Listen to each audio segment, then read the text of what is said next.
बताइए पहले आप लोग कि भारत का प्रथम नगरीय सभ्यता कौन था? हड़प्पा सभ्यता। हड़प्पा सभ्यता के बाद कौन सा सभ्यता आया? वैदिक सभ्यता। वैदिक सभ्यता का काल कितना से कितना था? 1500 बीसी से 600 बीसी। वैदिक काल को हम लोग कितने भागों में बांटते हैं? 2 भागों में, है ना। कौन कौन? पूर्व वैदिक काल और उत्तर वैदिक काल। पूर्व वैदिक का काल कितना से कितना है? 1500 बीसी से 1000 बीसी। पूर्व वैदिक काल को हम लोग ऋग्वैदिक काल भी कहते हैं। और इस काल के जानने का मुख्य स्रोत आपका क्या है? ऋग्वेद, है ना। उसके बाद दूसरा जो आपका काल कौन है? उत्तर वैदिक काल। उत्तर वैदिक का काल कब से कब तक है? 1000 बीसी से 600 बीसी, है ना। और इस काल के जानकारी का स्रोत क्या है आपका? 3 वेद कौन कौन? यजुर्वेद, सामवेद और अथर्ववेद। इसके अलावे आपका ब्राह्मण, आरण्यक और उपनिषद, है ना। यह साहित्यिक स्रोत है उत्तर वैदिक काल के जानने का। तो 600 बीसी में जब वैदिक सभ्यता की समाप्ति होती है, वैदिक सभ्यता कैसी सभ्यता थी? ग्रामीण सभ्यता, है ना। और इस सभ्यता के बाद जो काल आएगा उसको हम लोग कहते हैं महाजनपद का काल, महाजनपद का दौर, है ना। तो उस समय वैदिक काल के बाद पूरे भारत में, उत्तर भारत में विशेष करके कितने महाजनपद का उदय हुआ? 16 महाजनपद का उदय हुआ। आप बताइए कि कौन सा ऐसा बौद्ध ग्रंथ है जो 16 महाजनपद का जो है उल्लेख करता है, जानकारी देता है? बौद्ध ग्रंथ अंगुत्तर निकाय। अंगुत्तर निकाय में 16 महाजनपद का उल्लेख है। और जैन साहित्य कौन है? भगवती सूत्र। भगवती सूत्र में भी 16 महाजनपद का उल्लेख मिलता है। महाजनपद का मतलब क्या है? कि राजनीतिक इकाई है वो, ठीक है।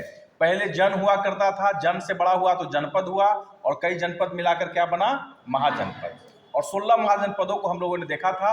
और 600 बीसी के बाद जो है महाजनपद की शुरुआत होती है। और एक तरह से कह सकते हैं कि 600 बीसी के बाद भारत में द्वितीय नगरीकरण की शुरुआत होती है, ठीक है। कल मैंने बताया था कि किस प्रकार गार्डन चाइल्ड ने अपनी पुस्तक द अर्बन रिवॉल्यूशन में यह बताया है कि कैसे जो है 600 बीसी के बाद भारत में द्वितीय नगरीकरण का दौर शुरू हुआ है। कौन कौन सा तत्व जो है प्रचलन में इस समय आया है? तो कहता है कि इसमें मुद्रा का प्रचलन है, लेखन कला का लोगों का ज्ञान है ना। साम्राज्य जो है राजा मजबूत बन रहे हैं, व्यापार का विकास हो रहा है, धर्म का उदय हो रहा है, ठीक है। तो ये सब कारण हैं जिससे द्वितीय नगरीकरण को बढ़ावा मिला है, ठीक है। आहत सिक्के पर हम लोग बात किए थे कि इस समय सिक्का का प्रचलन है। सिक्का उस समय क्या कहते थे? आहत सिक्का, है ना, पंच मार्क कॉइन। आहत सिक्का इसको क्यों कहते थे? क्योंकि इसके धातु के टुकड़ों पर ठप्पा मारकर इसको बनाया जाता था और उस पर कुछ चिन्ह होता था। तो क्या होता था? कैसे का चिन्ह होता था बताइए? हाँ, पेड़ का होता था, मछली का होता था, सांड का होता था, अर्धचंद्र का होता था, हाथी का होता था, है ना। और ये जो आहत सिक्के हैं वह मुख्यतः किस धातु के बने होते थे?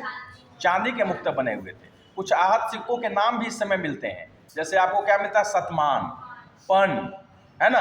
कुछ मिलावटी सिक्का भी है जिसका नाम है कारसापन। तांबे के सिक्के इस समय चल रहे हैं जिसका नाम है काकनी, है ना। इस समय के लोगों को लेखन कला का भी ज्ञान है। भारत में लिपि जो चल रही है वो ब्राह्मी लिपि है, और भारत के बाहर जो लिपि है वो खरोष्टी लिपि है, ठीक है। और अच्छा आप बताइए कि हड़प्पा काल का लिपि क्या था? भाव चित्रात्मक। क्या इस लिपि को पढ़ा जा सका है? नहीं पढ़ा जा सका है। तो चूंकि हड़प्पा के काल के लोग, है ना, लिखना जानते हैं लेकिन लिखे हुए चीज को पढ़ना नहीं जानते हैं, इसलिए इसको कौन सा काल कहते हैं? आद्य ऐतिहासिक काल। आद्य ऐतिहासिक काल भी हड़प्पा काल को कहते हैं, ठीक है।